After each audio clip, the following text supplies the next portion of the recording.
Hey, welcome to Adventures of Kendall, and we're here in Venice Beach, California. We're not only here to learn the unique story about this place, but to also explore and see what is there to offer in this wonderful Southern California community.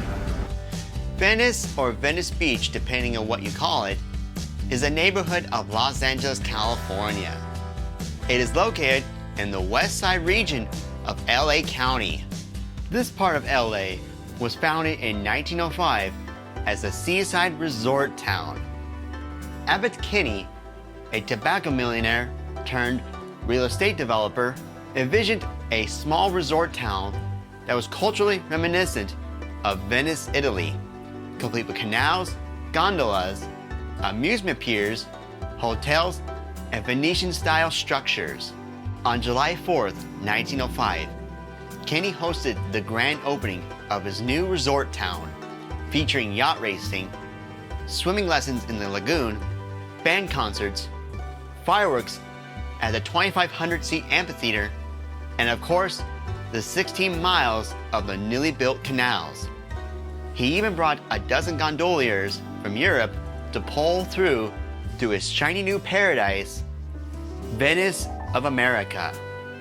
As part of the new development, 2 sets of canals were built, with the lit canals, complete with gondolas and arched bridges, being very popular and gathered widespread publicity.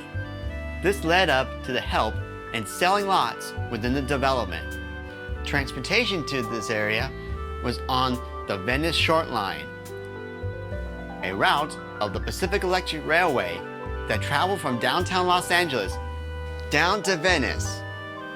Other stops include Ocean Park and Santa Monica via the Venice Boulevard.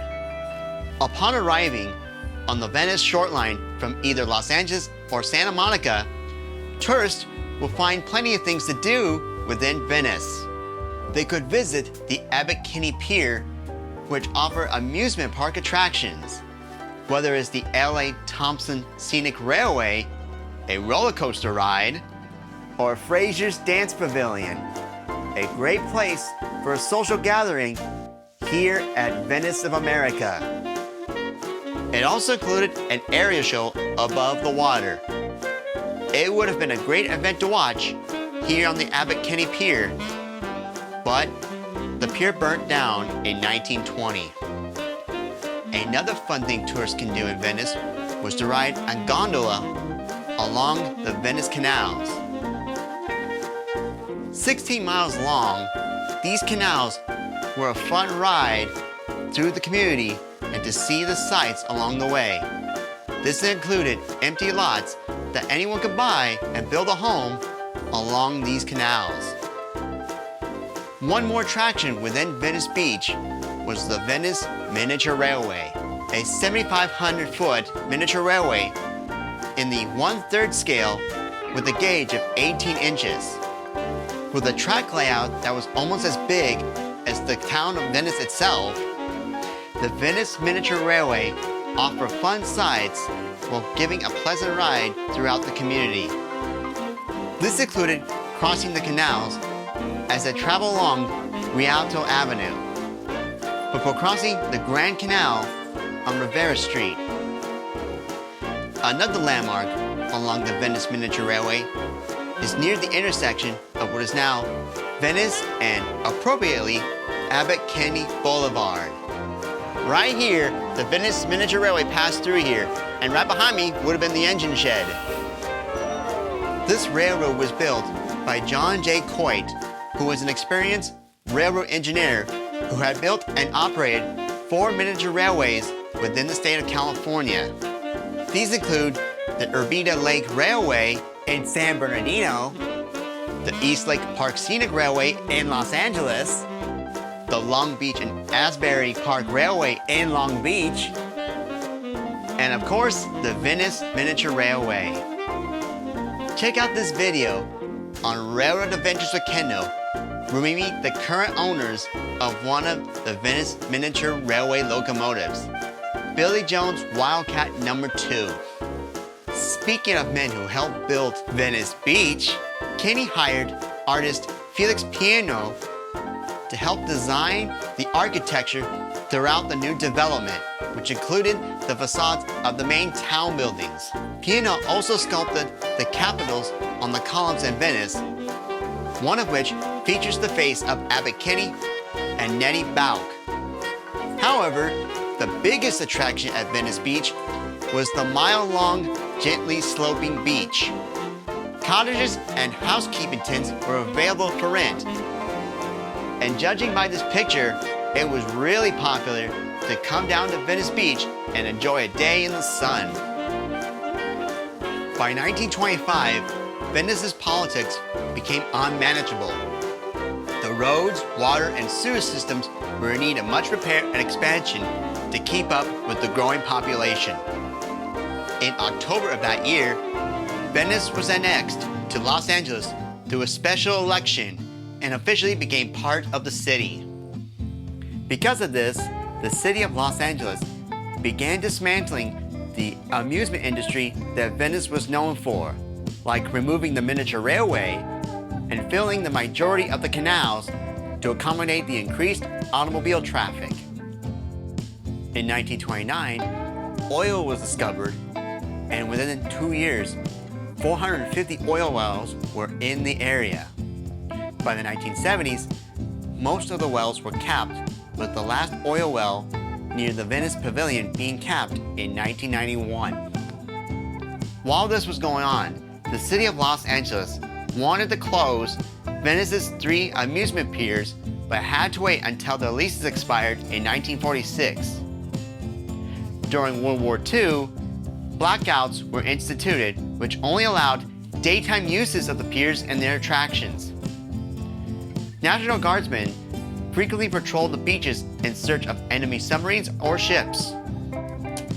However, during the daytime, Venice became a major draw for sailors and soldiers on weekend leave. Life in Venice did not return to normal until 1944, when the curfews were finally lifted. Over the years after World War II, new activities or events would take place at Venice. The creation of the Muscle Beach, the rise of the counterculture within the area, and the rise of early skating within Southern California, which coincide with the rise of skateboarding in the United States. This activity, along with roller skating, gave Venice a new title, the skating capital of the world. Because of its prime location in Southern California, Venice Beach has been part of our popular culture, whether it's in movies such as The Big Lebowski or being referenced in the Grand Theft Auto franchise twice. Heck, even one of the shows I used to watch as a kid, Rocket Power, included some references to Venice Beach within its fictional town of Ocean Shore. The columns of the Shore Shack were based on the columns you see at Venice Beach, which I didn't realize until the making of this video. Today, Venice Beach is still a pleasant place to check out while in the Southern California area. There is so much to do here, whether it's relaxing on the nice warm beaches, skateboarding, especially at the Venice Beach Skate Park,